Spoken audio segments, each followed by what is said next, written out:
प्यारे साथियों, आप सभी का हमारे चैनल पे बहुत बहुत स्वागत है। जितने भी विद्यार्थी 2025 बोर्ड परीक्षा में गृह विज्ञान का पेपर देने वाले हैं उनके लिए गृह विज्ञान का एक वायरल मॉडल पेपर लेकर के आ चुके हैं। और बच्चों, इस वीडियो के माध्यम से मैं आप सभी को इस पूरे वायरल मॉडल पेपर का A to Z full solution provide करने वाला हूं। और अब की बार 2025 बोर्ड परीक्षा में गृह विज्ञान की कॉपी कैसे लिखना है, कॉपियां लिखते समय कौन सी गलतियां नहीं करना है, सब कुछ मैं आप सभी को इस वीडियो के माध्यम से बताने वाला हूं, समझाने वाला हूं। आज की इस वीडियो को शुरू से लेकर के एंड तक जरूर देख लेना। वीडियो को लाइक कर देना, शेयर कर देना, चैनल पर नए होंगे तो सब्सक्राइब कर देना। आइए बच्चों, बिना टाइम को वेस्ट किए सेशन की शुरुआत करते हैं। और बिल्कुल ऐसा ही आप सभी का 2025 में गृह विज्ञान का पेपर मिलने वाला है। ठीक है, तो 70 नंबर का भैया आपका पूरा पेपर आएगा। 70 में 70 का हर बच्चे का टारगेट होना चाहिए। नोट लिखा गया कि सभी प्रश्न हल करना अनिवार्य है, एक भी क्वेश्चन को छोड़ना नहीं है। और आप सभी को पता होगा कि 20 बहुविकल्पी सबसे पहले पूछे जाएंगे, जिनको OMR आंसर शीट पे हल करना होगा। और खंडवा का सॉल्यूशन कैसे करना है इसका भी मैं आप सभी को इस वीडियो के माध्यम से बता दूंगा, परेशान मत होना। तो सबसे हमारा पहला इसमें क्वेश्चन पूछा गया मेरे भाई कि आदर्श पारिवारिक बजट किसे कहते हैं। वार्षिक बजट को, मासिक बजट को, साप्ताहिक बजट को या दैनिक बजट को। तो आदर्श पारिवारिक बजट किसे कहा जाता है? तो भैया ये कहा जाता है मासिक बजट को। किसको कहा जाता है?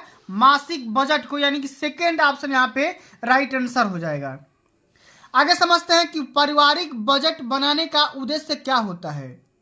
बचत करना, व्यय पर नियंत्रण करना, आय का ज्ञान होना या उपयुक्त सभी। तो बच्चों, इसका राइट आंसर क्या हो जाएगा? हम पारिवारिक बजट क्यों बनाते हैं? ताकि हम बचत भी कर सकेंगे और हम कितना खर्च कर रहे हैं उन सभी खर्चों पे हम कंट्रोल भी कर सकते हैं।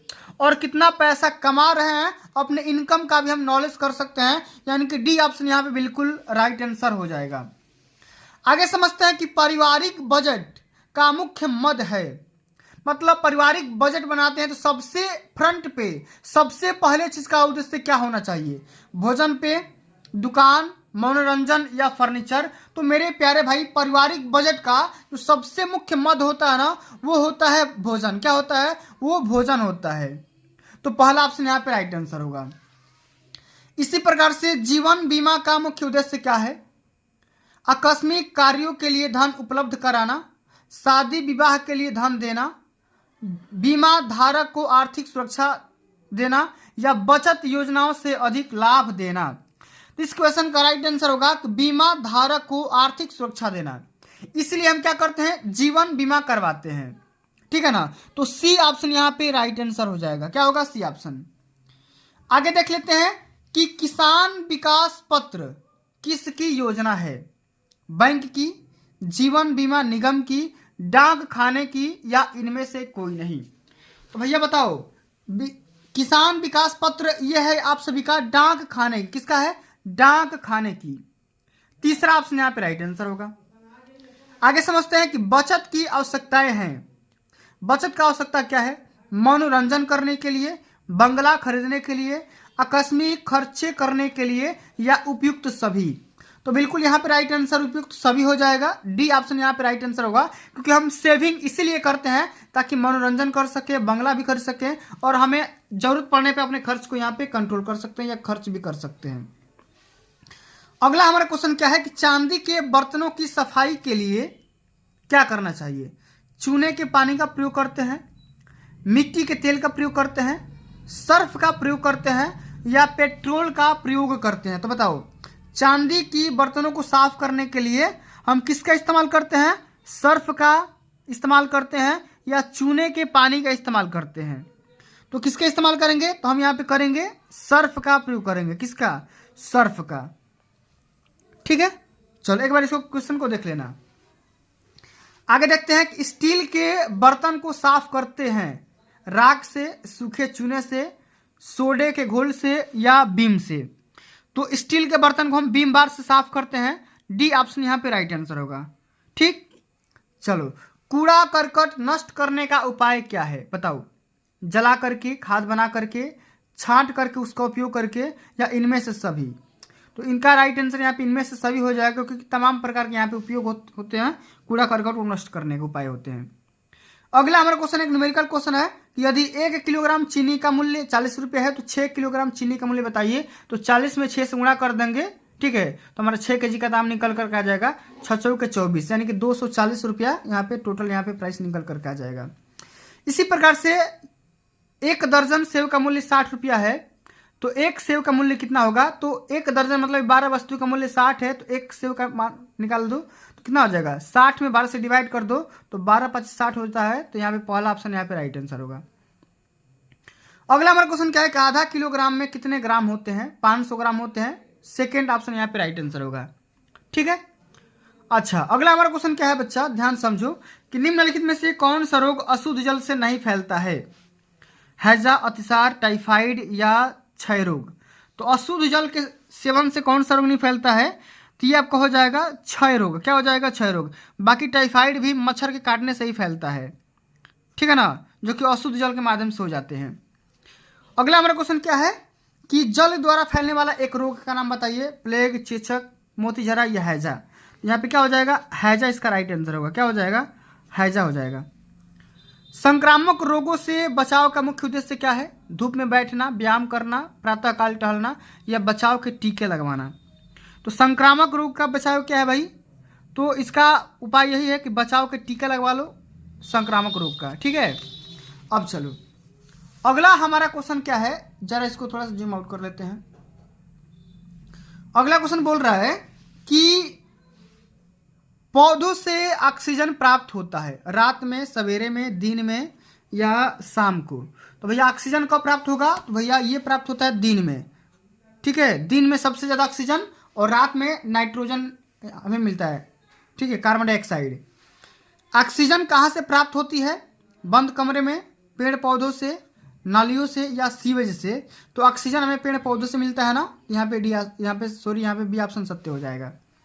वायु प्रदूषण का कारण क्या है बताओ? औद्योगिकरण, वनों की अनियमित कटाई, नगरीकरण या इनमें से सभी। तो इनमें से सभी इसका राइट आंसर होगा, ठीक है। सारे क्वेश्चन इंपोर्टेंट है, सबको तैयार करके जाना है। अगला क्वेश्चन बोल रहा है कि पर्यावरण प्रदूषित होने का कारण क्या है? जनसंख्या वृद्धि, आधुनिकीकरण, सामाजिक रीति रिवाज या उपरोक्त सभी। तो उपरोक्त सभी इसका राइट आंसर हो जाएगा, क्योंकि सभी प्रकार की वजह से हमारा वातावरण दूषित हो जाता है। कौन सा रोग मच्छर के द्वारा फैलता है भाई बताओ? मलेरिया नामक रोग होता है ना, जो कि मच्छर के काटने से फैल जाता है। तो सारे इंपोर्टेंट क्वेश्चन बता दिया। अब यहाँ पे देखो ये वाला क्वेश्चन, इसको तैयार कर लो, ठीक है। जो यहाँ पे लघु उत्तरी है और हर एक क्वेश्चन 2 नंबर के यहाँ पे है अति लघु उत्तरी वाला कि बजट के क्या लाभ होता है। इस क्वेश्चन को तैयार करके जाना है, ठीक है। इस क्वेश्चन को देख लो। और परिवार की प्राथमिक आवश्यकताएं क्या होती है? बजट कितने प्रकार का होता है, ठीक है। सारे क्वेश्चन 2 नंबर का है और इम्पोर्टेंट है। बैंक की क्या उपयोगिता है? ये भी क्वेश्चन 2 नंबर का है। बैंक के 2 प्रकार के घाटे का नाम लिखिए। कौन कौन से घाटे हो सकते हैं? कूड़ेदान का प्रयोग कब और क्यों करते हैं, इसका रीजन आपको बताना है, ठीक है। तो ये क्वेश्चन आता है 2, 4, 6 क्वेश्चन 12 नंबर का आता है, जो कि 2-2 लाइन का होता है, ठीक है। अब यहाँ पे एक क्वेश्चन आ गया लघुत्तरी वाला, जो कि 4 नंबर का पूछा जाता है। आय कितने प्रकार की होती है, विवरण देना है। घर की सफाई का अर्थ क्या है? सफाई की आधुनिक उपकरणों के कौन कौन से नाम होते हैं, यहाँ पे लिखना होगा। घर में पर्दे लगाने का क्या लाभ होता है, और पर्दा खरीदते समय किन किन बातों को ध्यान में रखना चाहिए। इस क्वेश्चन को तैयार करके जाना है, ठीक है ना। इसी प्रकार से यदि 20 मीटर कपड़े का मूल्य 1000 रुपया है, तो 1 मीटर कपड़े का मूल्य बताओ। तो 1000 में से क्या करो भाई, 20 से डिवाइड कर दो तो कितना निकल करके आ जाएगा? 50 रुपया प्रति मीटर निकल करके आ जाएगा, ठीक है। अगला हमारा क्वेश्चन है कि पारिवारिक आय कितने प्रकार की होती है, और पारिवारिक आय किसे कहते हैं? प्रकार लिख दो और पारिवारिक आय किसे कहते हैं उसका परिभाषा लिख दो, काम हो जाएगा। घर में स्वच्छता के महत्व पर प्रकाश डालिए। क्यों हम यहाँ पे क्यों हम घर की सफाई करते हैं, इसका रीजन क्या है, इसका महत्व क्या है, इसके बारे में लिखना होगा। ये क्वेश्चन 6 नंबर के हैं, लॉन्ग आंसर टाइप वाला, ठीक है। इसी प्रकार से दूषित जल से फैलने वाले कौन कौन से रोग होते हैं, सभी रोगों के नाम लिखना होगा, और एक यहाँ पे रोग का पूरा बढ़िया से विस्तार से वर्णन भी करना होता है, ठीक है। 6 नंबर का पूछा जाता है। तो इस प्रकार से आप सभी इस पूरे पेपर को तैयार कर लो। और रही बात कॉपी लिखने का तरीका, तो यहाँ पे एक बार मैं दिखा दे रहा हूँ आप सभी को। बिल्कुल इसी प्रकार से आप सभी का बोर्ड एग्जाम का कॉपी आता है, बिल्कुल देख रहे हो ना, इसी प्रकार का। और आपको क्या करना होगा, खंड वाइज एकदम बढ़िया से वर्णनात्मक प्रश्न, प्रश्नोत्तर संख्या 21, 22, 23, 24, 25 इस तरीके से बढ़िया से, और कहीं बीच में छोड़ना नहीं है। सारे क्वेश्चन को बढ़िया से सजा करके सॉल्व करना है, तभी जाकर के पूरे नंबर मिलेंगे। देख रहे हो ना कितना बढ़िया से कॉपी को लिखा गया है। अगर आप भी इस प्रकार से कॉपी सॉल्व करते हो, लिखते हो, पूरा बढ़िया से तैयार करते हो, तो आप भी टॉपर बन जाओगे भाई, इसमें कोई दिक्कत की बात नहीं है। ठीक है, इसी प्रकार से कॉपी को सॉल्व करना है, पूरा बढ़िया से स्टाइल में लिखना है। और इसका सोल्यूशन चाहिए तो कमेंट करके बता दो। अगर इसका नोट्स चाहिए तो नोट्स के लिए अभी ऑफर चल रहा है। हर एक सब्जेक्ट का अगर नोट्स प्राप्त करना है तो 49 रुपया प्रति सब्जेक्ट, और ऑल सब्जेक्ट का नोट्स प्राप्त करना चाहते हैं तो 149 रुपया में आप पूरा यहाँ पे नोट्स प्राप्त कर सकते हैं। 8318105051 पे आपको मैसेज करना होगा, बोलना होगा कि सर इसका नोट्स दे दीजिए। किसी भी सब्जेक्ट का नोट्स चाहिए तो यहाँ पे एक सब्जेक्ट का अगर नोट्स लेना चाहते हैं तो 49 रुपया, और पूरे सब्जेक्ट का अगर नोट्स चाहिए तो 149 रुपया में मिल जाएगा। ठीक है, तो प्यारे साथियों आज के लिए बस इतना ही। अगर ये वीडियो आप सभी को अच्छी लगी होगी, हेल्पफुल लगी होगी, तो वीडियो को लाइक कर देना, शेयर कर देना, चैनल पर नए होंगे तो सब्सक्राइब कर देना। जल्दी मिलते हैं अगली वीडियो में, तब तक के लिए जय हिंद, जय भारत, वंदे मातरम।